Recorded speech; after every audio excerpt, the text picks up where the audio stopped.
C'est l'Express, EXPRESS. C'est l'Express, EXPRESS. Ok, c'est l'Express, EXPRESS. Bonjour et bienvenue à cet nouvel épisode du Bunker. Aujourd'hui, notre invité spécial, c'est quelques maisons du collège et c'est Monsieur Couture.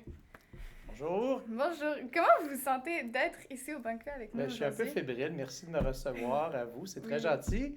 Bravo pour l'émission aussi. L'équipe, c'est vraiment super agréable. On est bien accueillis.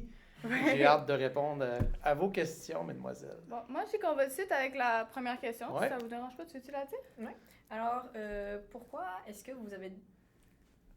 et comment vous êtes arrivé à devenir le directeur de 4e et 5e secondaire au collège? Oh, on a combien de temps? On a 1 heure? Ouais. C'est ça. Non, en fait, moi, je suis enseignant de français de formation. J'ai enseigné le français même en région éloignée au début de ma carrière. Puis après ça, la vie m'a ramené tranquillement vers la grande ville. Puis j'ai enseigné dans d'autres écoles privées de la région en français et en art dramatique aussi. Donc, je salue M. Cadet par la bande. Il y a une opportunité qui a été offerte à un moment donné. J'ai passé une entrevue, puis on m'a choisi. J'avais quand même autour de 30 ans à l'époque, ce qui était jeune pour devenir directeur de niveau. Ouais. Puis j'ai adoré ça. J'ai travaillé pendant 6 ou 7 années dans cette école-là.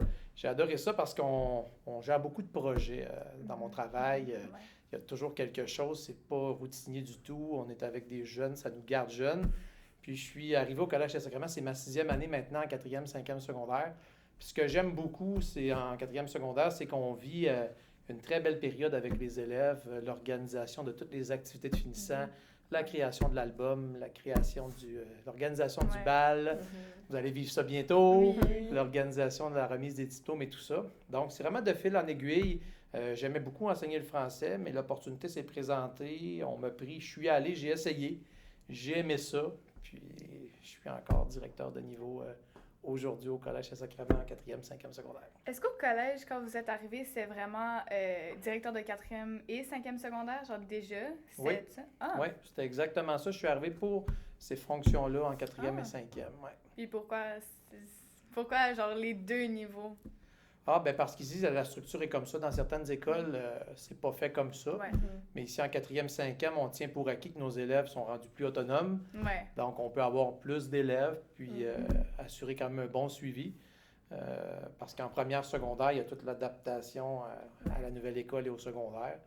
Fait que c'est pour ça que la structure est comme ça. Mais je n'ai fait que 4e et 5e secondaire au Collège Saint-Sacrement depuis que je suis ici. Et vous avez dit que vous aviez été prof de français. Oui. Pourquoi vous vouliez être prof de français? Comment vous êtes arrivé à prof de français? Moi, je suis de ceux qui pensent que le français, c'est la matière la plus importante. Puis là, je vais mettre à dos les enseignants de mathématiques en disant ça. Mais c'est super important parce que quand on arrive au cégep, quand on arrive à l'université, on a de la rédaction de travaux. Puis pour moi, c'est hyper important de bien s'exprimer à l'écrit et de bien s'exprimer à l'oral. Je pense même que pour être bien dans sa peau, il faut savoir mettre des mots sur les choses. Moi, j'ai toujours été un adepte des mots. Puis ça m'a amené vers l'enseignement du français. Puis j'ai eu beaucoup de plaisir à enseigner le français. Là. Comme je vous disais, je suis quelqu'un de projet. Donc mes cours de français étaient beaucoup par projet. On a monté plein d'affaires, des débats dans une vraie cour. On a eu beaucoup de plaisir. Mais c'est vraiment ce qui m'a amené là, c'est que j'aime beaucoup les mots. Puis j'aime beaucoup enseigner aussi. Certains disent que c'est compliqué le français.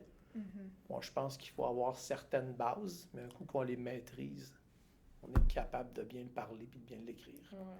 Moi, c'est un peu une question du même genre. Moi, qu'est-ce qui m'intéresse, c'est que vous avez dit que vous étiez prof d'art dramatique aussi. Comment vous êtes rendu à prof d'art dramatique? Oui, ça, c'est assez particulier parce qu'en fait, à l'école où j'étais à l'époque, il y a quelqu'un qui est un enseignant qui était très, très apprécié des élèves qui a pris sa retraite. Puis, il n'y avait pas, en termes d'enseignement, il y a des tâches comme ça qui sont offertes. Puis c'était très difficile de trouver quelqu'un pour un pourcentage qui n'était pas très élevé. Il n'y avait pas beaucoup de cours d'art dramatique. Donc, moi et un de mes collègues amis à l'époque, on a décidé de se séparer les cours d'art dramatique par niveau. Donc, j'enseignais le français en 3e et j'avais art dramatique de 3e aussi. Et lui enseignait en 4e et avait art dramatique de 4e secondaire. Fait que c'est ce qui m'a amené à essayer ça. Puis c'était particulier parce que j'avais mes élèves en français, parfois le même groupe, en art dramatique. Parfois, je m'amusais à jouer, à parler dans le dos quand j'étais en art dramatique, du prof de français qui était moi. Il a parlé dans le dos du prof d'art dramatique, fait que ça me mettait... je trouvais que c'était intéressant au niveau des personnages. je faisais de moi des personnages multiples. Puis je voyais aussi les élèves dans des contextes différents, parce que mes élèves qui ressortaient en français n'étaient pas nécessairement mes élèves qui ressortaient en art dramatique et vice-versa. Des fois, j'avais des élèves hyper timides en français qui se révélaient vraiment en art dramatique en se métamorphosant. Fait que j'ai bien aimé ce mix de français et art dramatique. Fait que c'est ce qui m'a amené à enseigner ce cours pendant, je pense que c'est 3 ans. Ouais. En tant que directeur, qu'est-ce que vous pensez que c'est la chose la plus difficile à faire pour vous? Plus difficile pour vous? Non, pour vous. Pour moi? Oui. Le plus difficile, ben, je vous dirais que c'est quand on a des décisions difficiles à prendre comme directeur. Quand on voit qu'un élève, ça ne fonctionne pas bien pour lui pour diverses raisons à l'école. On est quand même une école où ça va vite. Il y a des élèves qui sont... on prend à peu près 300 jeunes par année. Puis à un moment donné, des fois, certains élèves vivent des embûches, que ce soit des embûches personnelles ou des embûches au niveau scolaire. Fait que je trouve que ça, c'est plus difficile à vivre, là, autant pour l'élève que pour les directeurs autour. Pour le reste, il n'y a pas beaucoup de choses difficiles. Des fois, je vous dirais que dans notre domaine, un peu comme vous, les élèves de 5e, c'est que ça converge un peu dans différents moments. On a beaucoup, des fois, de travail dans un court laps de temps, puis des fois, ça va mieux. Moi, j'entre dans cette portion-là de l'année où là, il y a tous les événements de fin d'année de 5e secondaire qui sont des gros événements. Fait que ça, c'est peut-être un peu, des fois, difficile d'organiser nos affaires pour être performant dans tous les événements organisés. Bien, un peu dans cette question-là aussi, c'est quoi que vous trouvez qui est le plus amusant d'être directeur? Bien, moi, c'est vraiment l'organisation de projets. Moi, je travaille avec plein de gens. Je travaille avec des profs de français sur des projets, je travaille avec des enseignants de mathématiques sur une sortie, je travaille avec du personnel professionnel de soutien sur d'autres événements, je travaille avec des élèves sur des comités, on travaille sur un projet de radio étudiante, on travaille sur un projet comme là, vous êtes dans le bunker, je suis invité, fait qu'il y a toujours plein d'opportunités comme ça. Fait que ça, je trouve que les journées sont vraiment... ça passe très, très vite, des journées en éducation. Et des années aussi en éducation, ça passe vite. Parce qu'il y a toujours quelque chose qui s'en vient. Tu sais, dans d'autres domaines, on est beaucoup dans les journées de 8 à 4 avec des quarts de travail. Ici, il y a toujours quelque chose qui s'en vient, une étape. On dirait qu'on arrive à la relâche, on a un blitz vers Pâques. Après ça, on s'en va vers la fin de l'année scolaire. Il y a toujours quelque chose de motivant qui s'en vient, des projets qui s'en viennent. Fait que ça, je trouve ça le fun dans mon rôle. Ça passe vite. Oui. Bien là, cette question-là, avant qu'on sache qu'on faisait juste un débat, j'avais écrit celle-là. Est-ce que vous êtes plus sport ou culturel? Moi, je suis plus culturel. OK, oui. Je fais du sport quand même, mais je suis plus culturel que sport. Oh mon Dieu! Fait que ça prépare pour le débat, hein, n'est-ce pas? Oui. Parce que je suis quand même du sport, je fais quand même du sport, mais j'ai beaucoup d'intérêt pour la musique. Là. Je fais de la musique aussi à l'occasion. Fait que c'est quelque chose qui m'intéresse. D'ailleurs, dans ce que vous me dites qui était le fun de travailler dans une école, c'est aussi ces options-là d'accompagner des fois en musique des élèves. On a plein d'options comme ça. Oh, tu peux y aller avec la dernière. Dernière question. Déjà la dernière? Ben oui. Mon Dieu. Si vous pouviez parler avec n'importe quelle personne, qu'elle soit morte ou vivante, avec qui vous voudriez parler? Oh mon Dieu! Qu'elle soit morte ou vivante? N'importe qui. Prenez votre temps. Ouais. C'est quand même une question difficile, là. J'ai trouvé ça... On aurait pu le demander on aurait avant. pu vous donner un petit warning sur cette question-là. Ben, je vais répondre, ça va être culturel. Puis, moi, j'apprécie beaucoup l'auteur-compositeur Daniel Bélanger, que je trouve excellent au niveau des textes. Quand j'étais plus jeune, je suivais Mordicus, j'ai vu plusieurs fois en spectacle. Fait que je trouve que c'est quelqu'un d'inspirant. Fait que j'aimerais bien ça avoir une discussion avec lui sur comment il compose, qu'est-ce qui l'amène à explorer plein de styles musicaux aussi. C'est très, très... c'est pas linéaire, là. On s'en va dans plein de directions. Fait que j'aimerais beaucoup ça. Puis, ben, c'est sûr que j'ai beaucoup suivi aussi certains groupes internationaux comme Coldplay. Fait que j'aimerais bien jaser aussi avec la vie de band, avec le chanteur Chris Martin, puis les compositions aussi qui sont faites. Fait que, moi, je suis quelqu'un qui aime beaucoup les spectacles musicaux.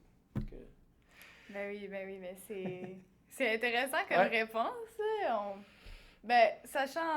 vous sachant depuis le début, on s'attendait, je sais pas, je m'attendais pas à une réponse spécifique, là, mais de ce qu'on a appris sur vous, ça rentre un peu dans votre caractère. Là.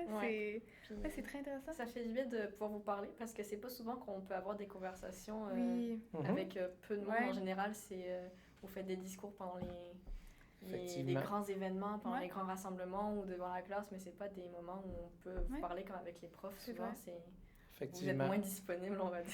Ben oui, puis on n'a pas l'occasion souvent de faire des entrevues, de parler de notre vie. Pourquoi on a choisi le domaine. On pourra une prochaine fois, je pourrais vous poser les mêmes questions aussi, peut-être une prochaine fois.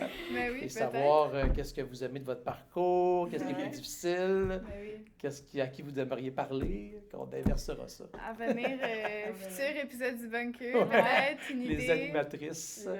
On pose des questions aux animatrices. C'est ça. Bon, c'est tout pour notre belle entrevue. On va se revoir après la pause avec notre question culturelle.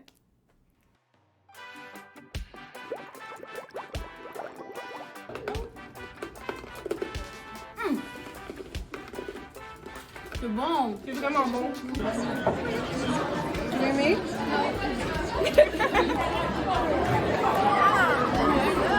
Vous aimez ça? Ah, c'est bon! C'est vraiment bon. L'affaire est gueule. Mais c'est bon, oui, pour vrai.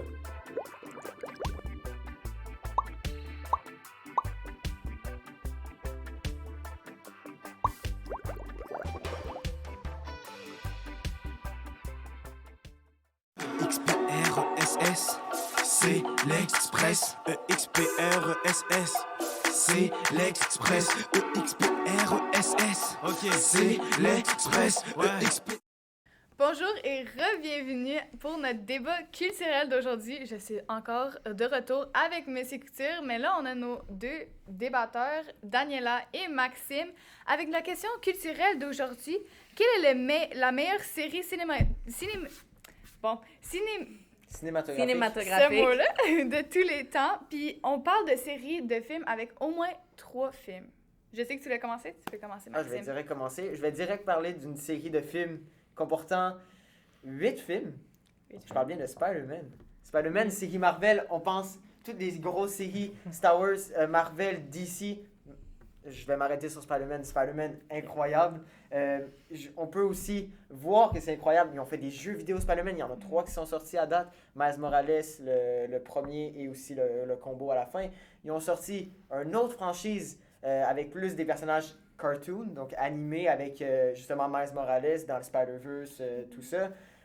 Ça a juste aussi à la fin, le dernier film, spoiler, je vais divulgacher en français, les 3 Spider-Man, quand ils se combinent, c'est incroyable. Ça a marqué mon cœur d'enfant de Spider-Man. J'ai grandi avec. Spider-Man, c'est juste pour moi la meilleure série de films qui existe au monde. Et c'est pas fini. Il y en a d'autres qui arrivent. Oui. Voilà. Bon, je vous laisse la parole. Qui veut dire leur opinion? Bon. Moi, ce que je suis d'accord, c'est le dernier film. Le dernier film aussi, ça m'avait beaucoup marqué. C'était vraiment genre les 3 ensemble, c'était magnifique. Mais il y avait des films que j'ai vus il y a pas longtemps qui ont comme fait juste bam. Et tu vas m'adorer parce que la série, c'est les Hunger Games. J'ai vu les Hunger Games, j'ai trippé. La façon que les réalisateurs ont fait le film, comme ils l'ont adapté des livres, c'est pas genre une adaptation genre botchée, comme plusieurs autres essais, mais les Hunger Games, vraiment chapeau pour toute la création, pour tous les films, pour genre la continuité, c'était vraiment quelque chose, là. Bon, et vous, c'était quoi votre série? Vous êtes jeune, donc vous parlez de séries plutôt récentes. Moi, je vais parler d'une série qui a duré, qui dure encore, qui qui est populaire depuis très, très, très longtemps puis qui a marqué des générations, puis c'est toutes l'épopée de Star Wars. L'épopée de Star Wars, ça a marqué des générations. Moi, j'ai 47 ans, j'ai vu pas les premiers épisodes, en fait, les épisodes 4, 5, 6, plus jeunes. Après ça, on a sorti les épisodes 1, 2, 3 avec tout un éventail d'effets spéciaux qui avait évolué. Ça a marqué parce qu'il y a encore des fans des clubs, des produits dérivés et tout. Maintenant, c'est beaucoup plus commercial parce que ça a été vendu à Disney, tout ça. Donc, il y a des parcs thématiques.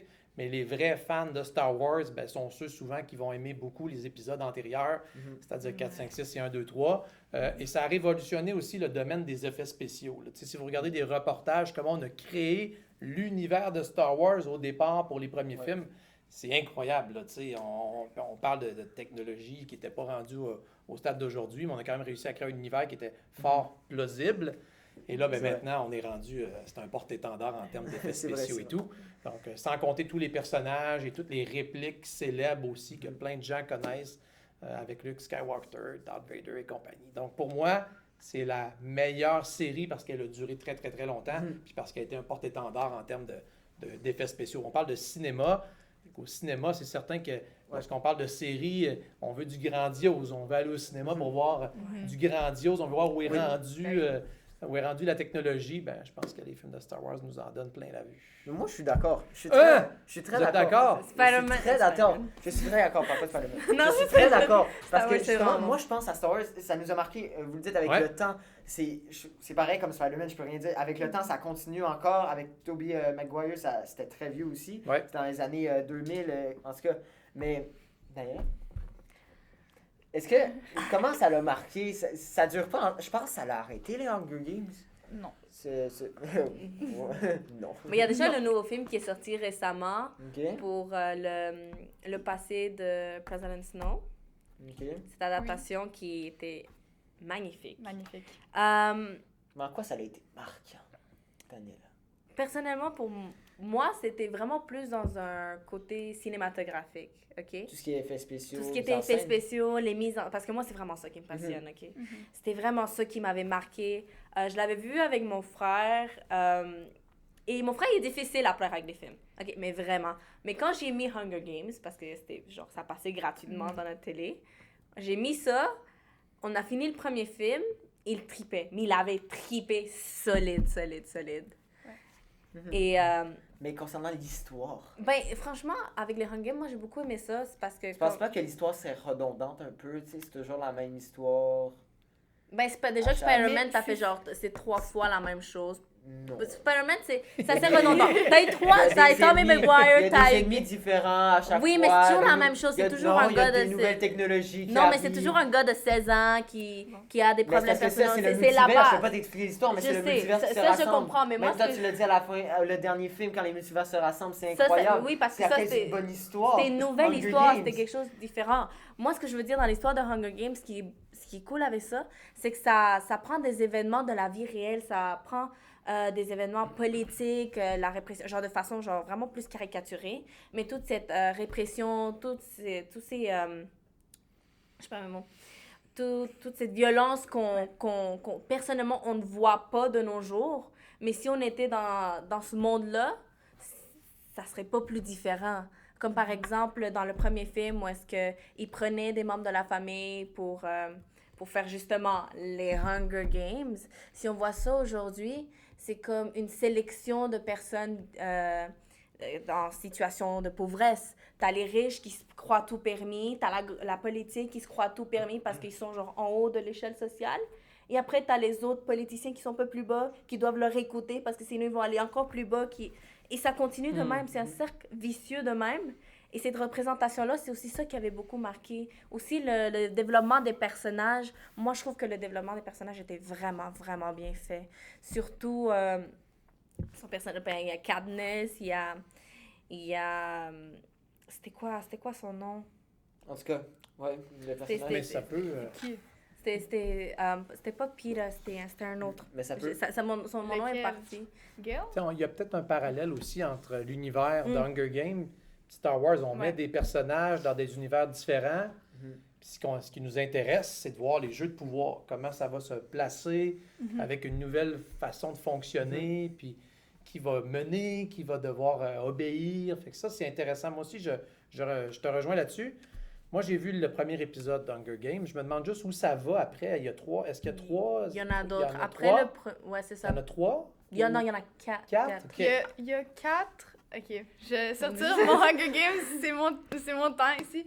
Basically, il y a 3 livres. Films, ouais. Mais il y a 4 films. Le dernier livre, il est séparé en 2. Fait que j'imagine, vous, qu'est-ce que vous avez vu? C'est le premier. Ouais, exact. Le premier film qui est basé sur le premier livre. Ouais. Puis après ça, ça continue pour les 3 autres films. Le nouveau film des Hunger Games qui est sorti, c'est parce que là, mettons, durant les Hunger Games, on parle des 74e Hunger Games. 74 et 75. Dans le nouveau, on parle du 10e. Fait qu'on voit toute une nouvelle perspective des Hunger Games. Okay. C'est ça. Mais après le premier, le truc, c'est qu'après... On voit une passionnée. Oui, elle est vraiment... Mais après le premier, on voit... moi, ce que j'ai beaucoup aimé, c'est vraiment le deuxième. Le deuxième, c'est celui qui m'avait plus marqué parce que, genre, on avait déjà Katniss et Peeta qui avaient gagné le premier, là. Et après, dans le deuxième, on a vu, Dr. Snow, President Snow, qui se sentait menacé par Katniss, menacé par le fait que tout le monde commençait à être en rébellion et tout ça. Alors lui, ce qu'il avait fait, c'est pour le 75e, il avait fait que tous les gagnants devaient refaire le jeu pour pouvoir la tuer. Okay. C'est ce sentiment qui aussi démontre que dans l'être humain, quand quelqu'un se sent genre en situation de danger, en situation que perte de pouvoir, il va faire tout de son possible pour regagner ce pouvoir et encore plus. Et c'est ça que démontre le personnage de President Snow en essayant de tuer Katniss, en essayant de tuer le symbole de liberté qu'elle a. Très bonne histoire. Si je peux amener une question supplémentaire, on jase de tout ça, là, mais à un moment donné, même si on aime une série, on a fait le tour à un moment donné. Moi, je parle de Star Wars, j'apprécie les premiers épisodes, mais à partir du moment où on est allé explorer des situations, des personnages après, quand c'était Disney et compagnie, on parle je pense qu'on a dénaturé un peu la chose. Mm-hmm. On est devenu très, très, très commercial et compagnie. Spider-Man, c'est une excellente histoire aussi, mais à un moment donné, on a fait le tour aussi de l'histoire de Spider-Man. Est-ce que vous avez vu le dernier film? Non, j'ai pas vu le dernier film. Parce que dans le dernier film, c'est tous les personnages qui se réunissent leurs forces. Il y a des références à des anciens films. C'est un peu aussi une histoire qui est de nostalgie envers les personnes qui écoutaient quand ils étaient très jeunes. Moi, je voulais justement sortir sur Star Wars. Ouais. Star Wars, le début, c'est bon. Mais après, tu pars au 4e, 5e, 6e. Ça devient redondant. Puis là, il commence à faire des histoires sur les personnages secondaires qu'on voyait 3 secondes dans l'émission. Puis là, ça devient mélangeant. Par contre, par exemple, la série Mandalorian, je pense, c'est ça, Mandalorian. Ouais, Mandalorian, qui est une série dérivée de l'univers de Star Wars aussi, qui est sortie sur honnêtement, Disney. j'ai écouté la première saison, j'ai beaucoup aimé. J'ai pas écouté la deuxième parce que mon abonnement a expiré, mais la première était très, très bonne. Vous pouvez le renouveler, l'abonnement. On peut renouveler. Ben oui. Quand je vais avoir l'argent. Justement, c'était très bon, tu sais, mais il y a des séries, par exemple, je pourrais pas nommer Boba Fett, par exemple. Selon beaucoup de personnes que j'ai entendu dire que c'était pas une série, je vais pas dire flop comme expression, mais c'est une série on dirait qu'ils ont trop mis de valeur dessus Boba Fett, ça va être incroyable et tout. Puis finalement, ils sont très mitigés, même les grands fans de Star Wars sont comme... Effectivement. Pourquoi? Mais ce qui est intéressant quand j'étais plus jeune, c'est nous, on avait les épisodes 4, 5 et 6. On portait pas tellement attention au début que c'était 4, 5, 6. Mais les personnages, quand on commençait la série, commençaient à ce point-là. On les voyait évoluer. Fait que plusieurs années plus tard, quand ils ont fait les épisodes 1, 2, 3, c'était super intéressant de revenir dans l'histoire des affaires qu'on n'avait pas tout à fait comprises. Puis là, on allait les comprendre, mais avec des effets spéciaux plus modernes. Mais on retournait. Tout ça, moi, je trouvais ça brillant de partir une série au milieu ou pas au début de la chose, puis après ça, de nous faire comprendre. Moi, je suis d'accord avec toi qu'à un moment donné, après, quand on a ramené l'histoire avec l'épisode 3, puis qu'on a fait le pont avec toute cette saga-là, là, après ça, c'est devenu très commercial. On voulait avoir des combats, effets spéciaux, aller chercher les produits dérivés, aller chercher le parc thématique à Disney. Essayer d'attraper le plus de monde. Exact. Je suis d'accord. Mais c'est un peu le lot de plusieurs séries. On ne peut pas non plus toujours pas faire comme les séries aussi où il y a 10 saisons. Mais c'est ça. À un moment donné, on finit par se... Il y a Top Model qui continue, je sais pas depuis combien d'années. Ça finit par être redondant. Mais c'est un peu le cas aussi des séries. Est-ce que dans Hunger Games, il va y avoir... là, il y a eu 3 romans. Est-ce qu'il va y avoir une suite à ça ou c'est clos toute cette histoire-là? Est-ce qu'on a fait le tour? Ça, on ne sait pas passer. Comme le nouveau film de Hunger Games, lui, le livre est sorti après que tous les films soient sortis. Il est sorti en 2020. Fait que c'est vraiment, pour les Hunger Games, c'est ça qui est intéressant. L'univers n'est pas fini. Mais c'est ça le problème qu'il y a avec souvent les gros univers de films, surtout eux que vous en avez parlé, c'est qu'il y a beaucoup il y a souvent des directeurs qui ne savent pas quand finir. Puis, admettons, ça va être mis en... Genre, ils vont vendre ça à genre une compagnie comme Disney pour Star Wars. Puis même pour Spider-Man, c'est à Disney maintenant, c'est plus à Sony. C'est à Marvel. Marvel, c'est à Disney. C'est ça, c'est à Disney. C'est ça. Fait que là... c'est plus à Sony. Mais c'est à Sony, mais non, c'est ça. Avant, c'était pour Netflix. Mais il y a encore des films sur Netflix. Non, c'est ça. Mais je crois que... Non, c'est ça, exact. Non, c'est pas Disney. Spider-Man a été acheté par Sony, par Netflix. Là, c'est pas... Spider-Man, c'est le seul truc Marvel qui est dérivé de Disney. C'est pas dans Disney. True. Bon. Spider-Man, on apprend des nouvelles affaires tous les jours, les amis. Moi, c'est ça. Mais... c'est quoi que je vais apporter? Ah oui! Mon point, c'est, on parle là beaucoup de « ça redevient redondant ». Moi, je voulais juste savoir, personnellement, genre pour vous, avec vos séries, vu que vous les aimez tant, c'est qui le personnage qui vous a le plus marqué ou que vous aimez le plus, admettons? Moi, c'est difficile. Elle a dit, Daniela, c'est quand même une histoire, 3 univers. Ils ont rapporté un jeune dans chaque, Tobey Maguire, Andrew Garfield puis Tom Holland. Tu sais, il y a beaucoup de sagas sur le fait que Tom Holland, il a toutes les nouvelles technologies, donc il fait des meilleurs films, etc. Il y a la saga de Andrew Garfield qui fait « Ah, mais ça, c'était l'histoire la plus originale, c'était des super-héros qu'on n'avait jamais vus auparavant. Il est super beau en plus. » Il y a des trucs comme ça. Il y a Tobey Maguire que lui, il y a 2 sens. Il y a soit le fait, c'est le début, c'est le commencement, c'est là qu'on a commencé à apprécier, il est meilleur. Mais dans la vraie vie, il est un peu, pas chiant, mais il est méchant comme gars dans la vraie vie. Donc, personne n'aime Tobey Maguire en vrai. Donc, ça se rapporte... C'est difficile à mais moi, ce que j'avais aimé... moi, genre, ce que j'avais aimé dans ça, c'est les différentes protagonistes. Genre, par exemple, dans le premier, on avait MJ. Dans le deuxième, on avait Gwen Stacy. Mais chaque personnage avait Zendaya. Chaque personnage... Tout le monde s'appelle MJ. Non, dans le deuxième, c'est MJ. Mais MJ aussi. Mais le truc, c'est que c'est 2 différentes, là. C'est vraiment... Moi, ce que j'ai aimé de ce qu'ils avaient fait, c'est une différente, comme genre, protagoniste à chaque fois. Par exemple, dans le premier, c'était la classique MJ. Dans le deuxième, on avait Gwen Stacy qui, genre, se rattachait à la première, mais avec quand même sa propre personnalité, avec quand même sa propre présence. Et la troisième, c'était vraiment une autre histoire, mais j'ai trippé sur celle-là. Celle-là, j'ai trouvé quand même drôle. Tu vois, moi, je trouve, justement, ça peut faire des bons films. Je vais encore divulgacher dans le dernier film qui ont sorti. Il y a une grosse référence quand il y a MJ qui est sorti qui est tombé de la Statue de la Liberté à la fin. Et que Andrew Garfield, parce que dans un des films de Andrew Garfield, il y avait Gwen Stacy. Il l'avait perdue justement parce qu'elle était tombée d'un trou d'ascenseur, je pense. En fait, ce qui s'était passé... Dans une église, d'une horloge. D'une horloge, elle était tombée d'une horloge, puis elle était malheureusement décédée. Puis on fait une référence à ça quand ils sont tous réunis. Quand MJ, maintenant, tombait de la Statue de la Liberté. Et là, c'est Andrew Garfield qui a enfin pu sauver c'était pas sa copine, mais qui a pu sauver. Donc là, c'était une belle référence. Donc moi, je trouve, tu sais, il n'y a pas de meilleurs personnages. Il y en a beaucoup, justement, qui font des trucs comme, par exemple, PlayStation ou Xbox. C'est pas... Ils ont toutes leurs spécificités. Ils ont toutes une histoire à apporter dans le film. Et moi, je trouve que c'est ça le plus beau de l'histoire. Voilà. Moi, je voulais louer ce film-là ce soir, mais là, vous avez tout dit, donc ça m'intéresse un peu moins de le louer en arrivant tout à l'heure. Non, ça, mais moi, celui que j'avais préféré, il était apparu dans le deuxième. Phoenix, oui, merci. Ça. Okay. Phoenix, c'était un de mes préférés. Ça m'a tué quand ils l'ont tué. Mais c'était vrai. Si vous savez pas c'est qui, allez voir les Hunger Games. C'est vraiment un personnage super intéressant. Moi, dans la saga Star Wars, c'est Luke Skywalker parce que je suis attaché davantage aux épisodes du début, c'est-à-dire les 4, 5 et 6, parce que j'étais plus jeune. Vous allez voir que ce qu'on écoute quand on est jeune aussi nous marque davantage parce que je découvrais le cinéma. Je me disais, aïe, ce gars-là, il est incroyable.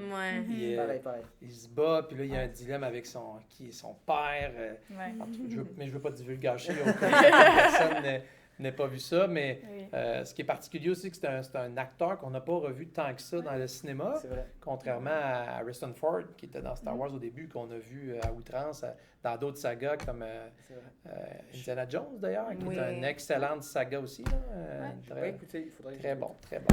Mais Non. on pourra faire un autre bunker là-dessus. On pourra choisir notre deuxième meilleur. C'est film ça, à ce c'est moment-là. ça. Ben, on Mais, va, c'est ça, on va c'est finir ça sur cette belle note, comme ça.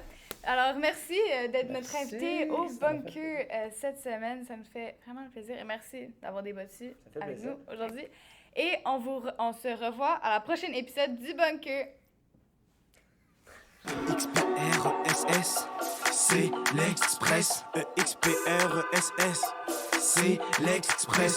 EXPRSS, ok, c'est l'Express. EXPR.